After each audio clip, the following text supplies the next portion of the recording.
cooker works on the which principle? Bolometer, pyrometer, green house effect और solar PV sale. बाळ ज्या पद्धतीनं सूर्यापासून आपल्याकडे रेज येतात बघा है ना, आणि काय होतं की जे काही इन्फ्रारेड रेज येतात किंवा जे काही उष्णता आपल्याकडे येत असते ती आल्यानंतर ग्रीन हाऊस इफेक्ट हे ऐकलं असेल तुम्ही.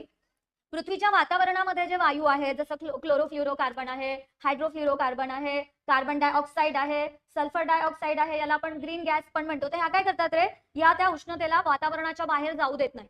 या उष्णतेला वातावरणाच्या बाहेर जाऊ देत नाही, याला आपण काय म्हणतो, ग्रीन हाऊस इफेक्ट असं म्हणतो. आणि प्लीज डू रिमेंबर, याच प्रिन्सिपलचा वापर आपण सोलार कुकर मध्ये करत असतो. काय होतं बघा, हा सनलाईट जो आहे हा रिफ्लेक्टर वरती आला, त्याच्यानंतर रिफ्लेक्ट झाल्यानंतर जेव्हा तो इनर बॉक्स मध्ये जातो तर याला याच्यामध्ये याला याच्या बाहेर जाऊ दिला जात नाही, आणि त्यामुळे इथे ग्रीन हाऊस इफेक्ट सारखं हे काम करत असतं. Green house effect solar cooker